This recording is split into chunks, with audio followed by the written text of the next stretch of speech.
bottom line is that if you pull a name from the top of one of these lists, they're going to have that more secure pricing. It's going to be more. It's not invulnerable. It's not foolproof, of course, but it's just going to be more resistant to major price decreases, just because there's going to be less in supply to undercut each other.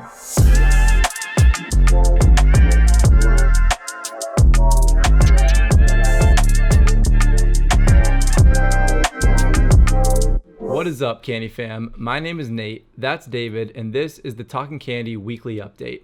Every week, we take a look at what's going on in the world of candy and give you an idea of the most important things that you need to be paying attention to.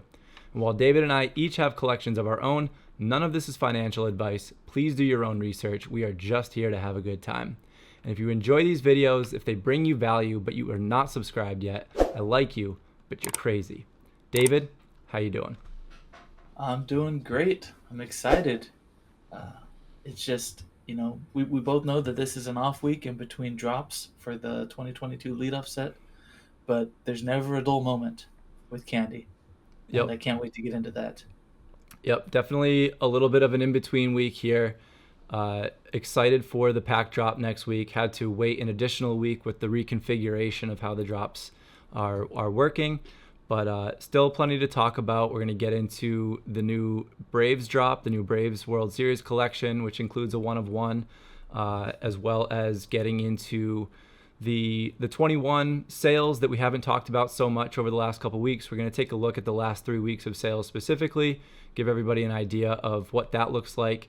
And we're going to start to get into some of the floor prices of the top tier cards in this 22 set. Take a look at that. We've got some new graphics there to give a little bit more easy to digest understanding of what those are looking like up at the top, as well as a couple other players of interest. And as we've been doing, we're going to open a couple more packs each at the end of the show tonight. And hopefully your thumbtacks play out just as well as they did on the last go around. Oh, I'm ready. All right, so let's start by jumping into Twitter here. Some main events as we do, or some current events, I should say. And yeah, so we've got the Braves World Series collection, and the pinnacle of that is a 1-of-1 auction, similar to the Jackie Robinson auction that just went down a week ago. And this is going to come with some real-life perks, including 2 Delta Club game tickets, which I can only imagine the Delta Club is something pretty special at Truist Park. Not familiar totally, but comes with parking pass, as well as the ability to watch BP on the field and calling play ball before the game, which is pretty cool. We'll get into that a little bit more. We'll pull that up on the actual website. We also had the Francisco Lindor 1-of-1 get pulled from the 22 set this week, and at this point I think that brings us up to somewhere around 5 or 6 1-of-1s that have been pulled in theory. With is that right? Is it 6? Mm-hmm. So in theory we should have 12.5 in these 60,000 packs, with 60,000 in the vault. There would be 25 total in this set, so should still see a couple more of those trickling in if people keep opening their packs. But congrats to MBX117 on that pull. We also had the Miggy 3000th hit this week, which everybody was anticipating, everybody in the baseball world, and it finally happened. And DKOC16 was fortunate enough to get the number 24 jersey serial of the play of the day that was released a couple days ago. This was the highest minted play of the day so far. It beat out the Bobby Witt. I think, was the Bobby Witt the highest up to that point? I think Bobby Witt had 2,100, and this one had somewhere around 2,600. Am I getting those numbers right? I have a list. Let me just double check. So, yes, it was the very first Bobby Witt was 2248, and this passed it by a cool 200, ending at 2479. And then April 15th, was that the first Ohtani one? Yes, it was. I was going to ask, because that one was probably up there as well. Yeah, that was 2101. So those Okay. are the only three above 2000, and the next runner up is 1302 Okay. on April 20th. So there's a big gap between third and fourth there. So it is cool to see. You can definitely see the differentiation when you have something or you have a play that hits a wider fan base. Otani is obviously that kind of guy. Bobby Witt, especially having been his first hit, is that kind of guy. And then something like this with the 3,000 hits for Miggy's career, just a wider reach. And Dekoch is a Tigers fan, making it that much sweeter that he ended up with this number 24 serial. So congrats to him on that one. Very cool. We also had some pretty cool 21 sales this week. As we know, 21 has been a little bit slower lately with a lot of focus on 22, but two really big one serials of the rare variety went this week. Surprisingly enough, the DeGrom did not go to Jeff Rathgaber. It actually went to Yowzers, I believe. And so congratulations on that. Really cool pickup. And shout out to 23RC on the Mookie Betts 1 of 60 as well. So some cool cards there getting picked up in the marketplace. And then literally as we started to record this 15 minutes ago, we were halfway into the intro and then this announcement got dropped. So we ran it back, downloaded the video, threw out a quick tweet, and we just had the 21 full set Chasers announcement, which originally was airmarked for an August airdrop. That just got sneaky announced on us about a half hour ago. And we've got the Otani, gold Otani Chaser for the All-Star set. And really cool. It'll go to the, so really cool, this kind of gold plated, gold bar. I don't know. I really like it. And then same thing for Julio Rodriguez here. This is the Uncut Diamonds Chaser. Same deal as the Otani one, just silver and J-Rod instead. So exciting for those set holders to have those coming in 2 days on Thursday. So it'll be tomorrow by the time we release this. So Right, but by the time you see this, it'll be coming out tomorrow. And they did confirm on the Discord that there's only 97 people who qualified for the gold Otani and 143 who qualified for the silver Julio. So those are going to be incredibly rare. It's going to be interesting to see how people value those. yeah, very cool, very exciting. And also just a thank you. We hit 500 followers on Talking Candy Twitter this week. So that was an exciting milestone to hit. Thank you to everybody that's hanging around. And if you don't already follow it, one other, I mean, you know the NS9 guys are a great follow, but just wanted to here it is. MLB Prospects Daily. Shadsman from the community runs this one. He's been really upping his game here, growing his following. But to anybody in that full set for the Uncut Diamonds, lots of good details on how those players are doing. Full detailed looks every day at what those guys are doing. So shout out to this MLB Prospects Daily account too. Give that a follow. Yeah, I look for that. I look for that scorecard every morning to see how the prospects did the day before. Yeah, It makes it a lot easier to get it. You're kind of your finger on the pulse of how those 30 curated prospects are doing, because it's a lot of work to try and stay on top of it. So I'm really grateful for him putting agreed. that together every day. I would not know even a fraction of what I know about the prospects without the help of this account. So, yeah, like I said, give that one a follow. But yeah, let's take a look at this Braves collection a little bit here. We've got, so we had in similar fashion to the Jackie Robinson stuff, as well as the Sweet Futures stuff. Same kind of a format here. We've got 3 different types of drops. We've got the 1-of-1 auction that is being hosted on Bitsky and currently sitting at 7,500. This is going to be done Thursday night at 7 p.m. Although, as we saw with the Jackie Robinson auction, every time a bid gets placed in the final 5 minutes, it gets kicked out another 4.5 minutes or something to that effect. So it keeps it live. It keeps it interesting. And looking forward to watching that come down to the wire again.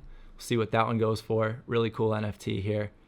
And it, did you want to say something on that? Oh, not specifically. It is reminiscent of the Dodgers ring that was auctioned off last year, and I believe that one went for 90,000. Really? I'd seen someone say, but I'm not sure that the Braves ring is going to have quite the same amount of clout. Dodgers tend to be a larger fan base, Yep. but hopefully, anyone who is interested, who is that diehard Braves fan, will find out about this auction and at least keep it on their radar so they can, you know, have it as an option to place some bids on Thursday. Hmm. Because as we know, the bids right now they aren't going to mean a whole lot until it gets down to that 5 minute overtime. Right. Yeah, so looking forward to watching that come down to the wire. There was also a limited edition Braves postseason highlights NFT. So this ended up being actually a bundle of 3 NFTs. So the $150 got you 3 separate NFTs. One was Solaire's home run, one was Tyler Matzik, and one was the final play. So you had 3 individual NFTs that you got for that one, and that sold out pretty quickly. There was a little bit of an error, a little bug with the Get It Now button, so it looked like it was available longer, but I'm pretty sure that that sold out within minutes. And then, as you can see, we've got the open edition that is $20.21 with a couple days left on it. That also will end Thursday night, so that'll end Thursday at 7 p.m. right when the one of one auction starts to heat up. So another cool drop. And just I personally enjoy when, regardless of what it is, whether it's Sweet Futures, Jackie Robinson, this, just generally speaking, I like the style of this drop where you've got the 3 different elements to it: the big money one of one, the limited edition at kind of a reasonable price point, and then the super reasonable. Anybody that is excited about it can get in and get one of these, and these are pretty cool as well. Mute that, but yeah, it's a simple NFT, but it's cool. It's a nice graphic. It's $20, and if you're a Braves fan, cool thing to add to the collection. So just wanted to touch on that real quick. But yeah, do you want to jump into the 21 floors? Something we haven't really done in a bit here. Yeah. Let's take a look at the floors. Let's take a look at the 3 weeks of sales, and just kind of sink our teeth into it while we have kind of a pause in between new 22 players being released. Yeah, so we've decided to kind of focus in, like you were just saying, the last 3 weeks. This is obviously 5 weeks of data right here, but focus in on this 21 set given the constructs of what we're looking at right now. Obviously, things were a lot higher in the beginning. We've seen a drop off. At this point, we kind of are where we are, and hopefully we see a return back to some bigger numbers at some point in the future. But this is where we're at right now. And the first data point there on March 28th represents just a couple days before the full set snapshot was taken. Since then, continued to dip a bit. But this week was the first time where we've kind of flattened out a little bit. All-Star came back up just a touch. The uncut diamonds have stayed about the same. So just a quick snapshot. We don't need to linger on this. We can jump into the actual data here. Do you want the 3 weeks? Yeah, we'll do the All-Star, the 3-week data to start here. Okay. And when I put these graphics together with all the information, I'm just going to highlight a couple key things to look at. But if you want more information, feel free to pause the video and take a look at everything as a whole. But if we're just highlighting a few things, this is, of course, 3 weeks of data, not a single week. And so the numbers are a bit larger than when we would put the 1 week of data up at a time. No one sold 21 cores in a single week, at least not anytime recently. But I did highlight some names, and those blue highlighted names indicate the players who did not lose value at that particular rarity over 3 weeks. And so that means that of those 6 names listed there under the cores, Justin Turner is the only one of the 6 who had a higher price right now than he did 3 weeks ago. Because as you saw the previous slide, things have been trending down. leveling off a bit right now. But Justin Turner, in spite of this, his core is worth more now than it was 3 weeks ago. Brandon Crawford and Herman Marquez, their uncommons are worth more now than they were 3 weeks ago. Manny Machado's rare is worth more now than it was 3 weeks ago. And Alex Reyes, I highlighted him on the overall list because he was the only member of those 10 who saw an increase across two of his rarities and a decrease on the other two. Everyone else on that top 10 list maybe saw an increase on one rarity, but then saw a decrease on the other three.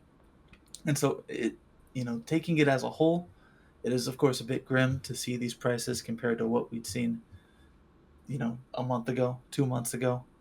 But I'm encouraged by the leveling off we saw on that previous screen, and I think we're gonna see things start to trend up, particularly once we get better filtering, so these 21 listings aren't getting lost in the shuffle. But we spoke on that in more detail last week. Yeah. And go The ahead. I was just gonna say the drop in 21 stuff is a little bit confusing to me. I wasn't expecting it on this level. We're obviously going to continue to track it, but hopefully we start to see that stuff turn around. I think that there's a chance that with gamification there could be bonuses applied to the 21 cards as opposed to the 22 cards. And again, we don't know the majority of what Candy has planned for how to potentially point attention back at those things, as well as just the fact that we, in my opinion, and what I hope to be true, is that we will never see that type of serial run again. So Mm-hmm. I think that the attention will turn back to these in time, and it just kind of is worth tracking and keeping a pulse on for now. So you want the total numbers on the 21 All Yes, Stars? please. And looking at the all-time sales, there's been quite a few changes since we posted these 3 weeks ago. And again, if you want more full picture, feel free to pause and look at everything. But I'm just going to touch on a couple things. We Oh, see highlighted in blue are excellent. I just pulled up the uncut diamonds. I just realized here's the All Stars. okay. You're good. Here we are, Keep it rolling. all stars, all-time sales, and highlighted in blue are people who pushed their way onto their respective list. So Shohei Otani there with his 196 core sales is now fourth all time in terms of core sales for his 2021. Walker Bueller pushed his way onto the uncommon list. And overall, in the middle there, we see Yusei Kikuchi is starting to show some signs of fatigue. Yu Darvish there is pushing within 50 sales of him, and it's been a competitive battle between Yu Darvish and Juan Soto as far as who's going to compete with Kikuchi for that top spot. But this is the closest anyone's been in some time, and so potentially in another month or two, we might see people knocking on his door because Darvish and Soto both had a pretty high number of sales this past 3 weeks, and Kikuchi only had a handful himself, and so we're seeing some ground gained there. The other thing I like on this page, and just to keep hammering it home, is the players on this list, the all-time sales list. Their prices are more stable than players who have had less sales. When you look at Juan Soto with his 42 rare sales, his price on his rare is a lot more stable than a player who's only sold 10 or 15 rares because so many of his cards have already been sold and spread out and found collector homes that there's just less circulating supply to undercut his price. But the bottom line is that if you pull a name from the top of one of these lists, they're going to have that more secure pricing.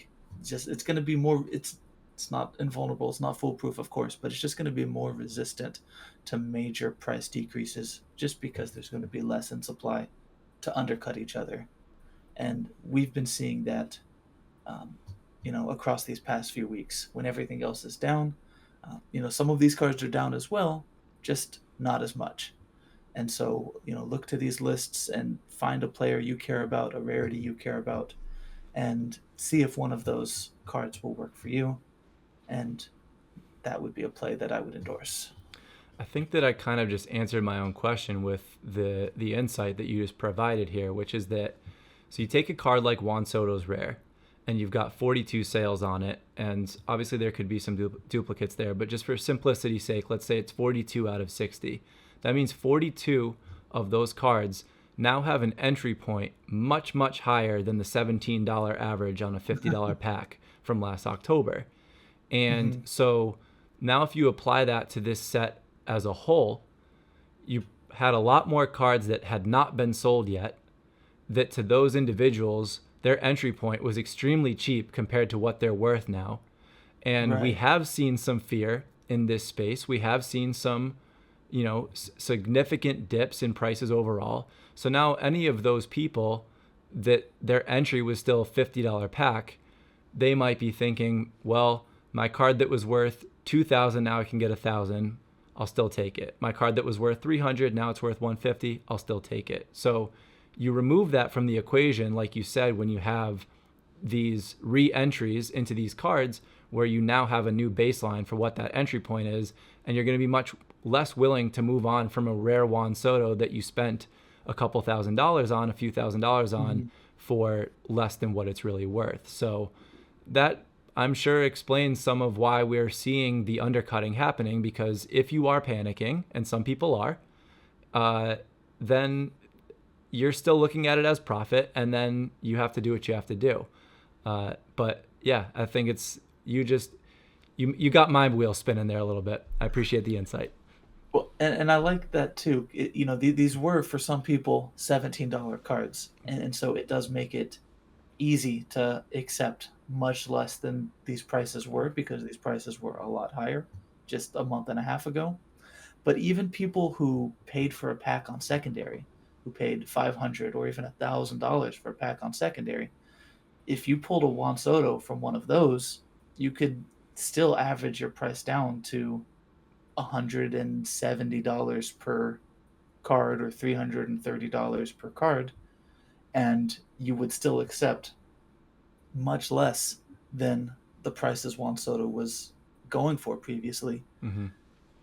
But the fact that about 40 of them, because there were some duplicates, have already gone their separate ways, it means that and we keep hitting him as an example, but there's only a couple listings right now for Juan Soto rares, because most of them have already found their forever homes, and there's just a few left that are still looking to be sold. Mm-hmm. And so even though his price has seen a decrease, it's just among one or two listings, and that's all that's available, period. Definitely. All right, cool. Let's jump into the uncut 3-week data here. Okay. Now, just like the All-Star 3-week data, I highlighted in blue the players who managed to see a price increase over the past 3 weeks. So you see on the rare column that Luciano and Jung, both of their prices are higher now for their rares than they were 3 weeks ago. But you see a couple yellow highlights in there as well. And for the core and uncommon tier, I highlighted the player who saw the least decrease. So Luciano, with his uncommon, only had about a 5 or 6% decrease compared to 3 weeks ago, versus the 30 to 40% decrease that many of those other players saw. Um, and so, again, just those few names stick out as prices that kind of stood the test of time these past 3 weeks. But everything else is still just good information to see in terms of who's still making high sales. But if we want to turn our attention to the all-time sales for the prospects, Mm-hmm. and on this list, we saw a lot of movement. Most names are in a different spot than they were 3 weeks ago. But highlighted in blue at the bottom are new people pushing their way onto the list. But you can see in just about every category, there was some movement within the names that were already there. Nick Gonzalez was previously in first place for the cores, and he got surpassed by Julio, Gabriel, and Bobby to push him down to fourth. For rares, we saw a couple placement changes, and even overall, we saw Nick Gonzalez slide multiple spots, getting passed by many of those same names. But just like with the All-Star list, if you're looking for a prospect that's just gonna be more likely to hold its value, start with this list and do your own research, of course. Take a look at the sales, the recent sales, and see what's a good fit. Start here and just kind of expand your research outwards. Definitely. I think these are going to be the most volatile because the the trajectory of these careers are constantly changing. No surprise to see guys like Julio Rodriguez and Bobby Witt up at the top. They're in the bigs. They're relevant right now. They're making an impact. Um, Guys like Adley Rushman, he's just starting his rehab, so we should see him in the bigs within, hopefully a month or so. So these are names that are going to be extremely tied to what's going on in their careers, and uh, like I said, unsurprising to see some of these most relevant names that are already in the MLB up at the top. So Mm-hmm. if we're good here, let's shift our focus back to 22. We are gonna. I don't even remember if I said that we're gonna open some packs. I had to redo the intro, and I don't remember if I said it, but we're gonna open some packs at the end, like we've been doing. But first, let's just take a look. Well, let's start with just a quick reminder, quick overview. Pack drops. We've got lineup 1 completed, and lineup 2 is going to be next week on May 3rd. So same information. We're not going to linger on this, but just wanted to give that quick reminder that lineup 2 is only a week away, and same deal. No new updates. It's going to be 30,000 packs for each of the 2 drops within the lineups, and yeah. So pause this and take a look at it if you're not familiar with it yet. But let's finally take a look at some of these cards in more detail. So the way that we've done this is that we've got the top 5 guys from the top 25 on the list, meaning the 25 guys in lineup 1 that received legendary 1-of-1s. So of that list, of that top 25, these are the 5 most expensive epics on the market right now. Similar to our previous sets, you've got some very defined tiers here. Franco and Trout are in a league of their own. Trout was sitting there at about $1,000 along with Franco for the first week-ish, Mm-hmm. but he has slowly worked his way down a bit, and Franco has held firm. I think that probably a factor of Franco is right at the beginning of his career.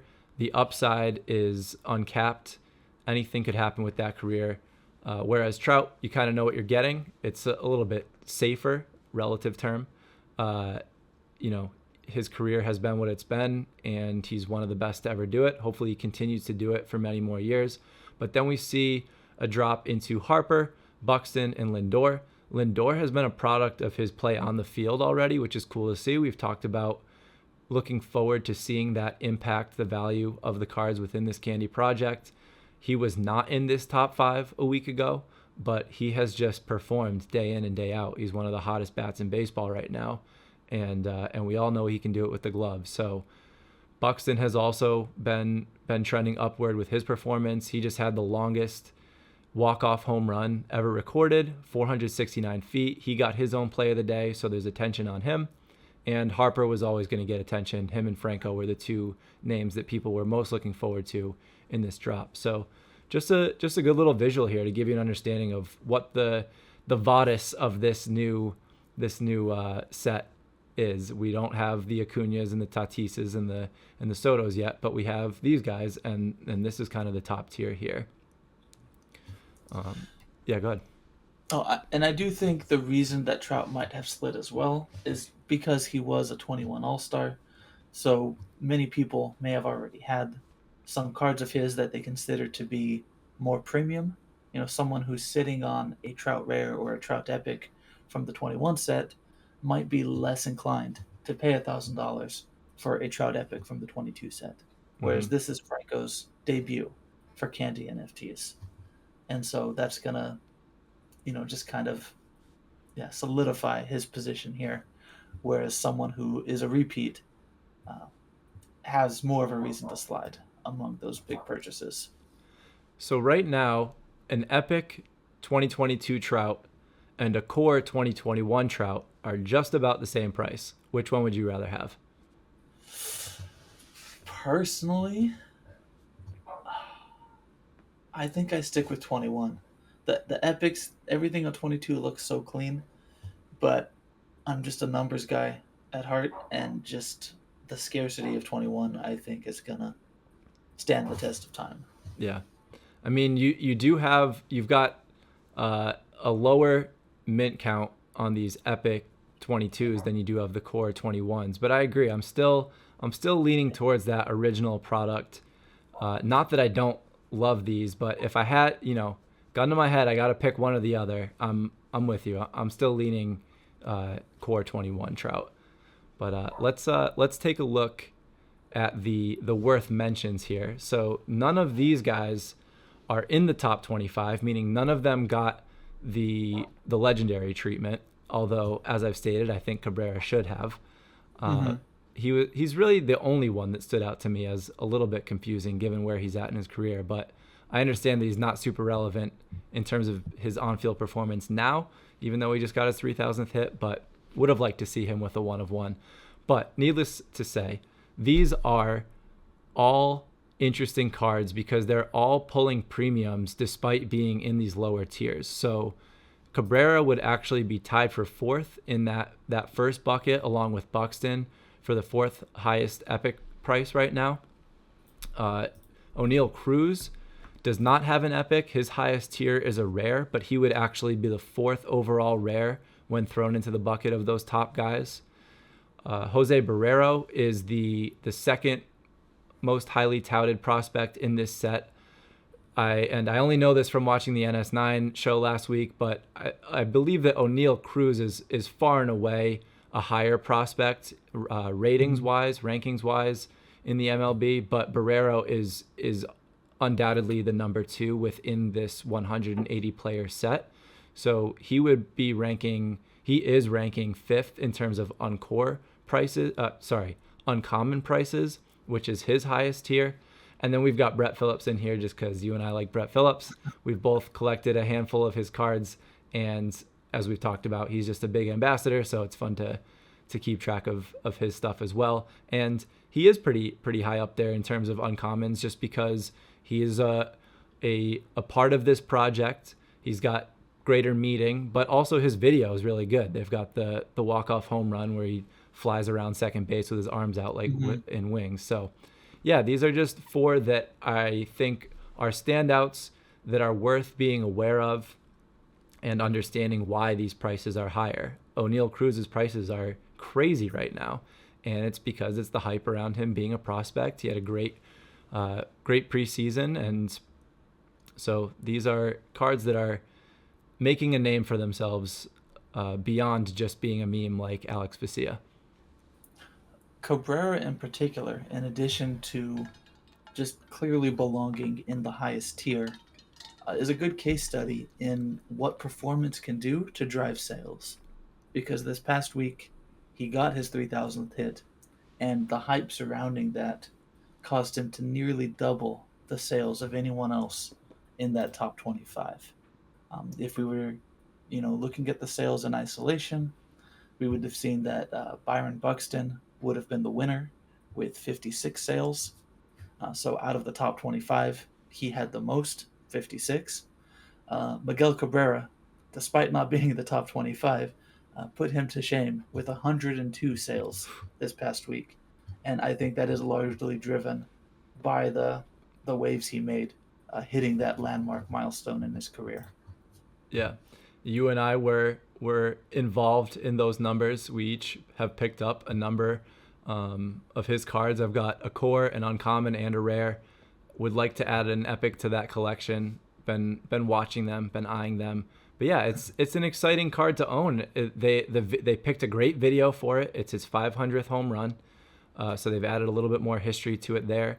And like you said, the 3,000th hit just happened, but also to the point about Buxton having good numbers too. He's been relevant in baseball. He had the 2 home run game, including the walk-off, and this is the type of stuff that we were anticipating, where things that are happening on the baseball field are going to impact the sales of these NFTs. And it's cool to see that in action now that we have a real baseball season in motion. Mm-hmm. Right. We can even, just looking at the numbers first, identify something sticking out, and then you look at the performance that week, and you can find that that correlating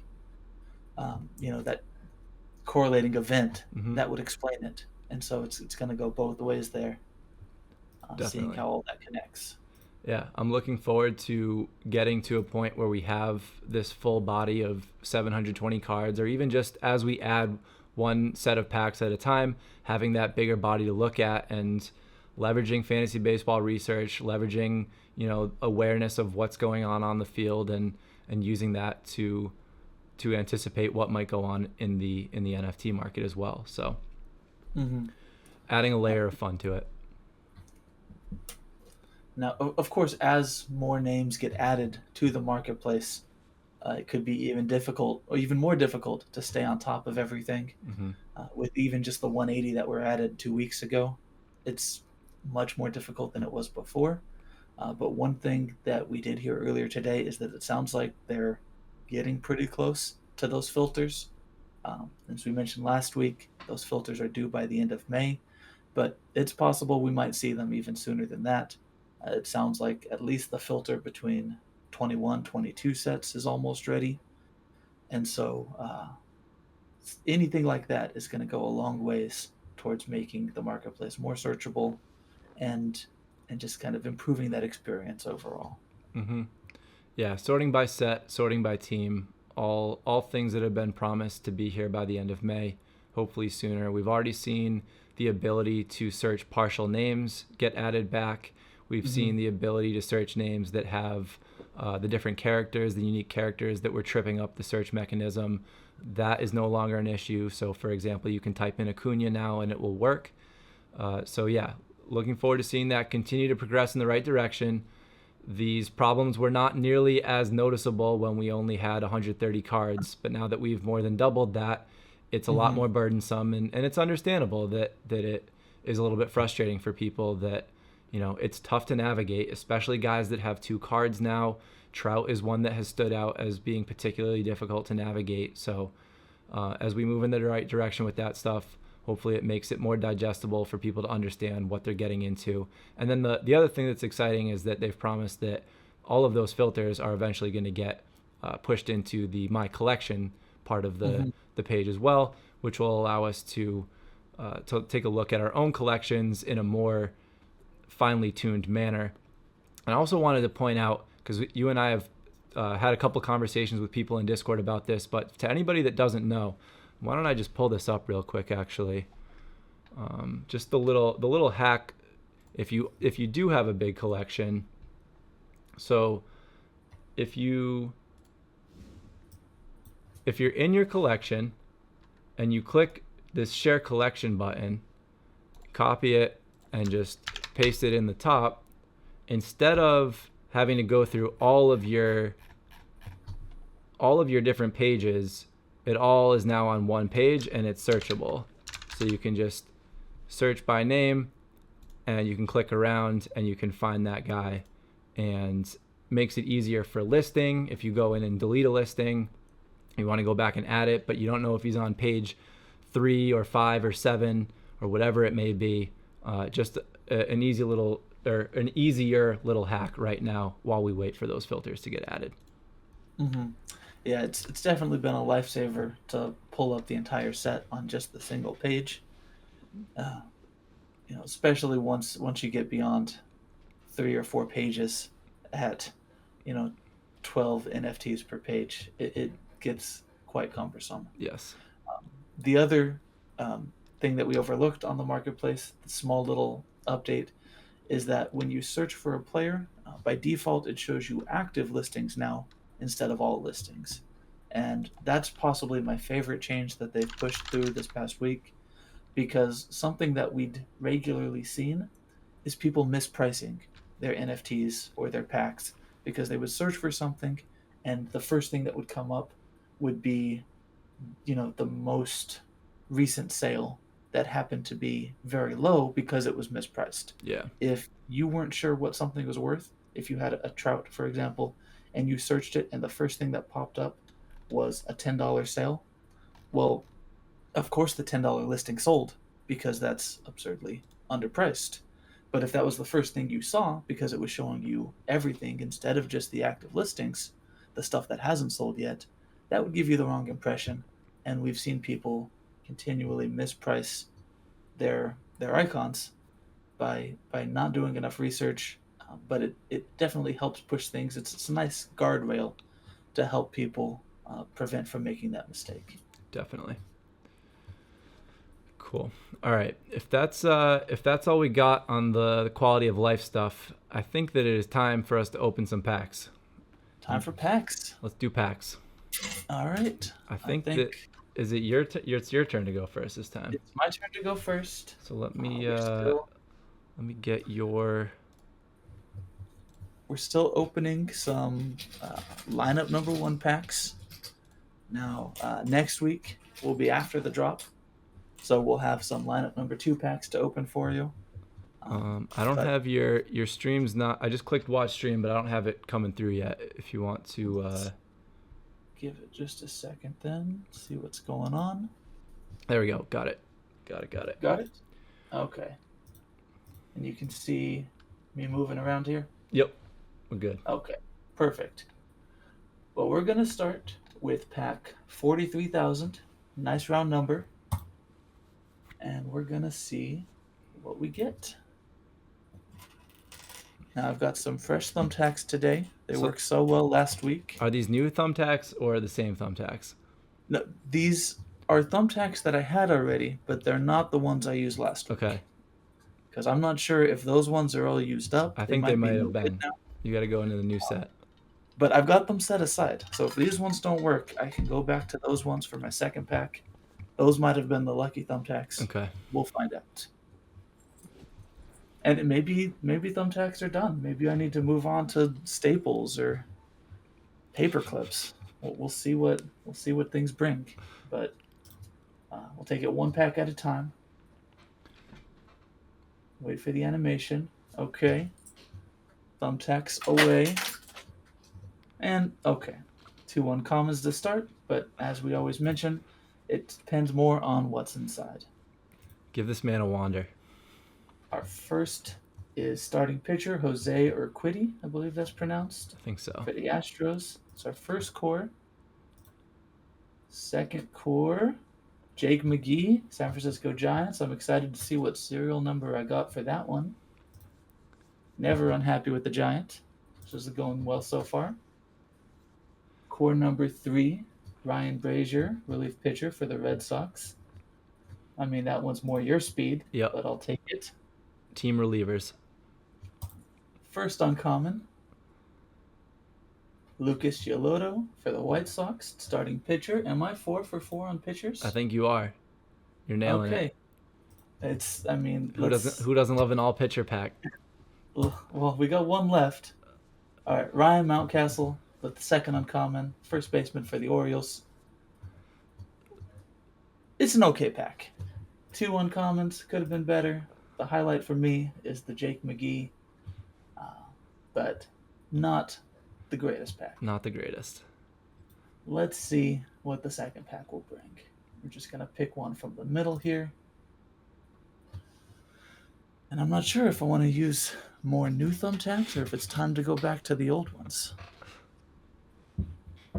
We're going to give the new thumbtacks 1 more try. Yep. But if these don't work, then next week it's back to the old ones. tacks.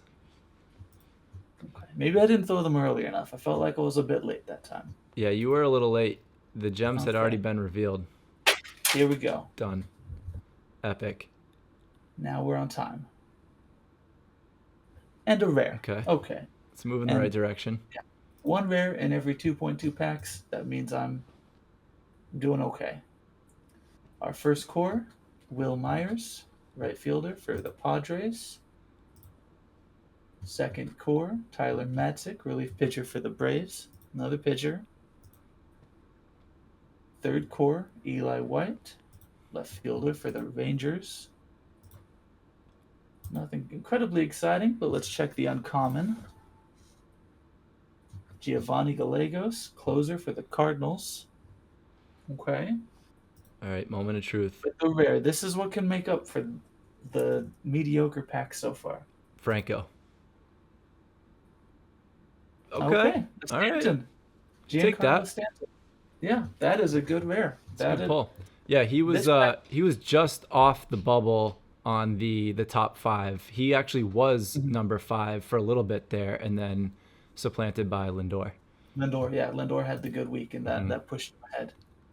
Okay. Nice. Take that pack. Yeah, I'm very happy with the second pack. First pack, of course, could have been a little better, but this was fine. All right. And that's me done.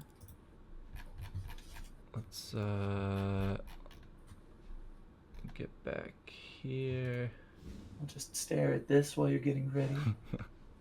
Actually, let me. I gotta up my game this week. I didn't do anything. What do we got?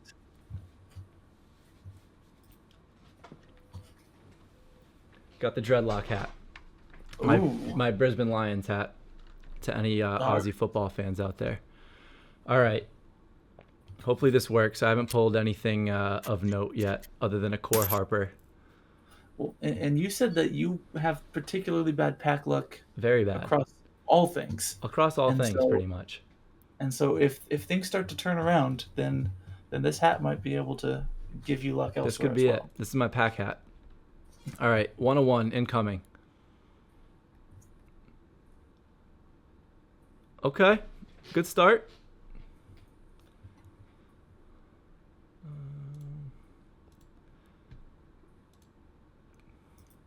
All right, I'll join you with the Stanton. Not a bad start to the pack here.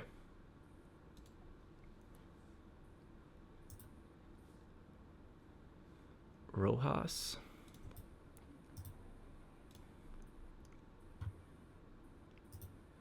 Couple Yanks.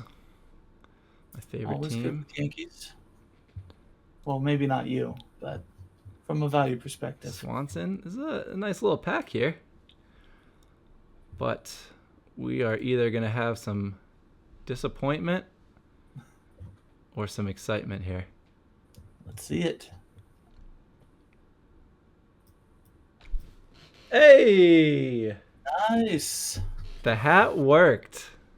We will take that. We will take that.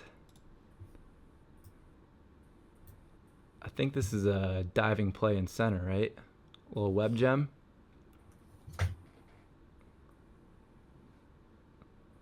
I don't remember what his moment is.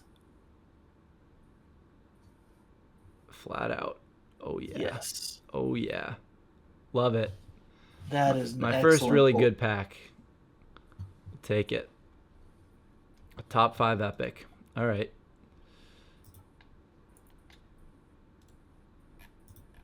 We'll go right off the top again. Run it back. Number 2. What's it gonna be? Right. And a rare. I'll take it. And, double uncommon and a rare. Well, this is my hat now. This is my pack hat. Man, who told you we needed to do something for good luck? Because I'm ashamed that we didn't the first week, and I appreciate whoever tipped you off that we were messing up. I'll have to double check. It was in between the first and second week of Rips that it was brought to my attention. Well, shout out to that person.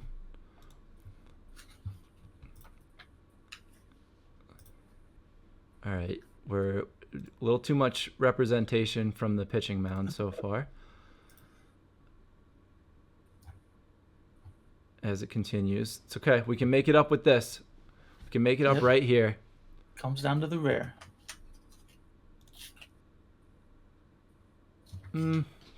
Not the worst. Not the worst. Not the best either. But I mean, when you get a pack that only has 2 cores in it, and you get to pull 2 uncommons and a rare, that's still a good pack. That's still a rare pack. I just got myself an epic Buxy, so we'll take it. We will take it. All right. I kind of want to do one more pack. Well, then do one more pack. I Send think it I need back to your bring way. I think I need to bring the original tax back, give them one more try, and if these don't work, then it's gonna be something new next week because You do 8 more packs if you want.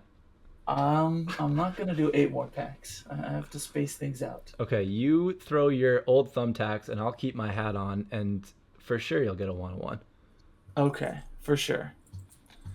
All right. So I think I'm gonna do tax first before even clicking unwrap. That might have been my fatal flaw, or it could have just been new packs versus old. Let's go. I already threw the tax. Those previous tax were for this one. All right. And okay, Okay. here we are as well. I've got my own pack with 2 cores, 2 uncommon and a rare. So off to a good start. Core number 1 is it Tanner Rainey, another relief pitcher, Washington Nationals. Core number 2, Victor Reyes, right fielder for the Tigers. First uncommon, Shane Bass with the Rays. I like Baz. People are Baz is sleeping good. on Baz. He's good. Uncommon number 2, Jason Hayward with the Cubs. But the final pull of the day, the rare from this pack is gonna be Oof. Nick Senzel with the rare, or with the Reds. Okay. I'm glad my hat worked for me. I finally got a pull. I'll take it. Yeah, And you were due. You were due for that epic, and Buxton is just the cherry on top. Yep. Yep. Well, my name is Nate. That's David. This has been the Talking Candy weekly update. We appreciate everybody being here, and we will see you in the next one.